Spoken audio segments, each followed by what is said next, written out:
ہیں چنار نیوز۔ ناظرین، آج برطانیہ سے ایک بہت ہی اہم خبر آئی ہے۔ یاد رہے کہ سابق لارڈ جو ہاؤس آف لارڈ کے ممبر تھے لارڈ نذیر احمد، ان پہ الزامات لگوائے گئے تھے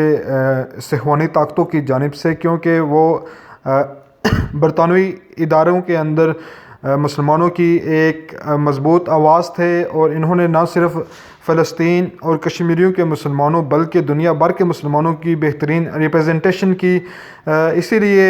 لارڈ نذیر احمد کے خلاف گزشتہ کئی سالوں سے جو صہیونی اور یہودی لابیز تھی وہ کام کر رہی تھی، اور وہ ایسے کیسز بنوانے کی کوشش کر رہی تھی جس سے ان کی شخصیت اور ان کی شہرت جو اس کو ٹھیس پہنچائی جا سکے۔ لیکن آج برطانوی عدالت نے ان تمام الزامات کو کمزور من گھڑت قرار دے دیا ہے۔ کیس کی مزید انکوائری کی گئی تو اس میں ہر طرح کی پیروی کروں گا۔ آج لارڈ نذیر احمد نے ایک اہم پریس کانفرنس کی، انہوں نے عدالت کے فیصلے کو خوشائند قرار دیا، اور لارڈ نذیر احمد نے اپنی پریس کانفرنس میں مزید کہا کہ حق ہمیشہ جیت جاتا ہے جبکہ باطل کے کوئی پاؤں نہیں ہوتے۔ یہ بات سچ ثابت ہوئی ہے، اور اس بات میں کوئی شک نہیں کہ گزشتہ کئی سالوں سے برطانیہ کے اندر رہنے کے باوجود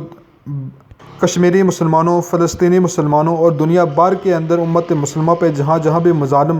ڈھائے جا رہے ہیں، ان کی بھرپور ریپرزنٹیشن کی۔ ان کے امبیسڈر کے طور پہ لارڈ نذیر احمد نے ہمیشہ بلند آواز کی۔ انہوں نے عراق وار کے خلاف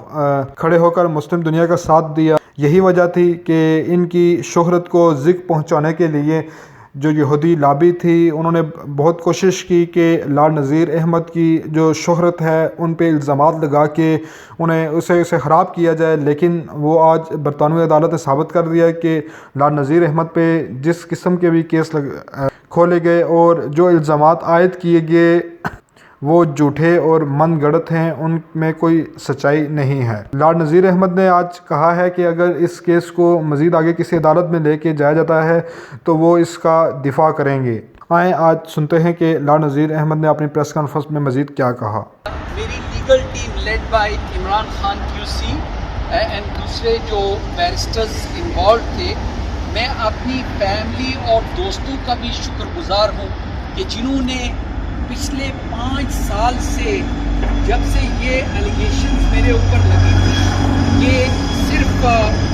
بدنام کرنے کے لیے، جس طرح جج صاحب نے کہا ہے کہ یہ ڈسگریسفل تھی، میں سمجھتا ہوں کہ یہ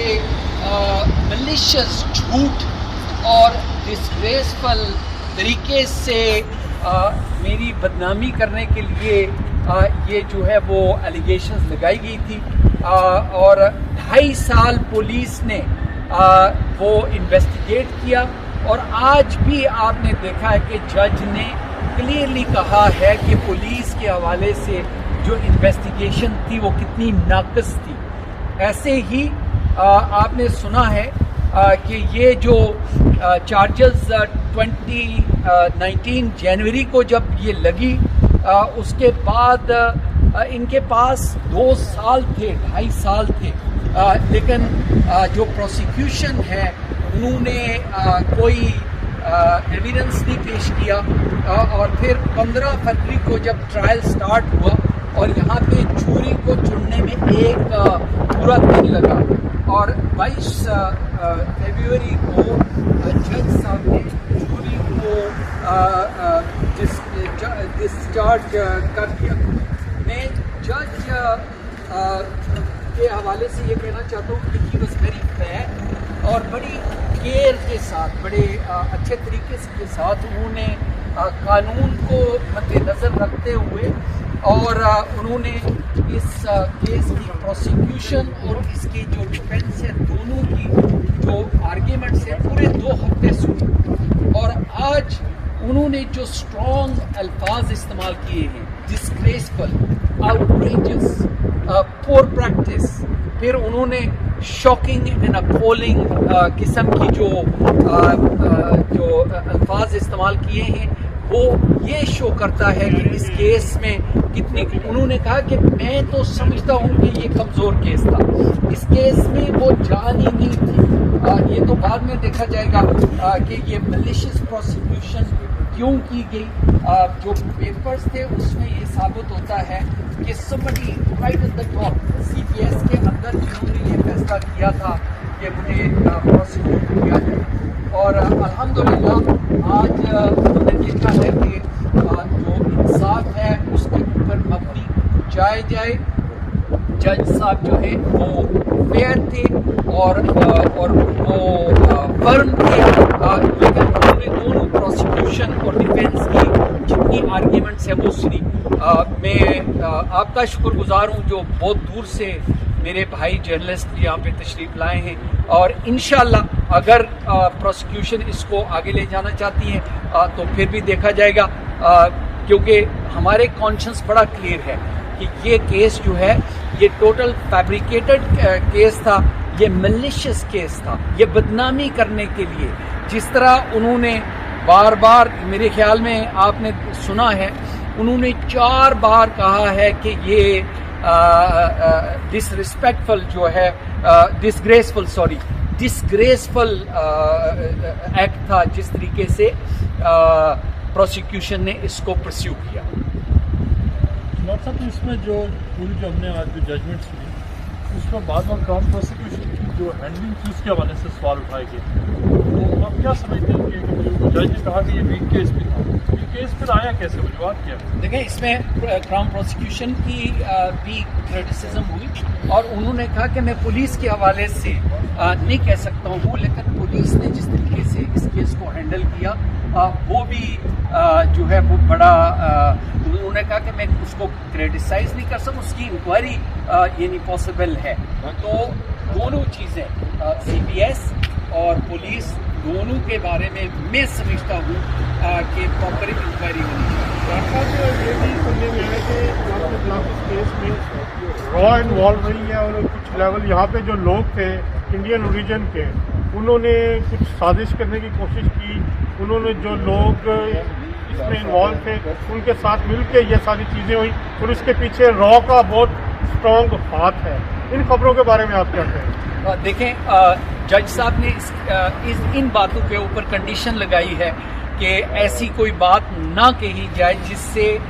जो अक्यूज़र है वो आइडेंटिफाई हो, तो इसलिए आई एम सॉरी कि मैं ये इस सवाल का जवाब नहीं दे सकता।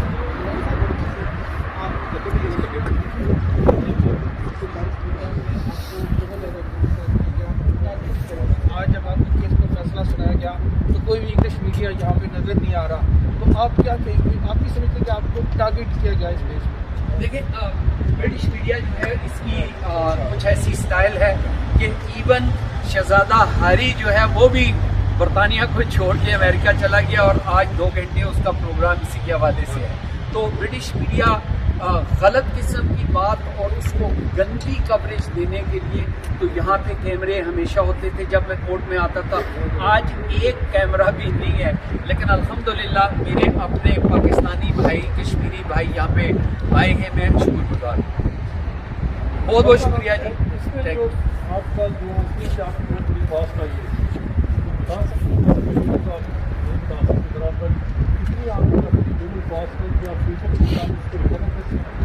मेरी बहुत ज़्यादा लीगल कॉस्ट है, फिगर नहीं बता सकता हूँ, लेकिन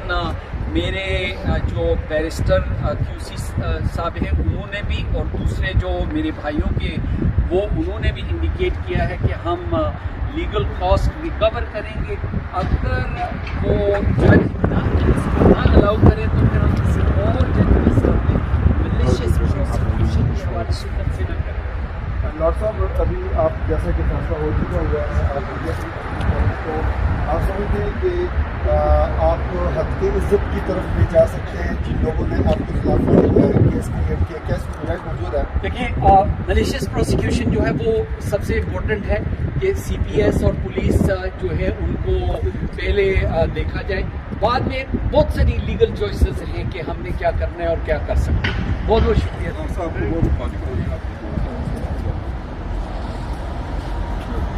अस्सलाम वालेकुम।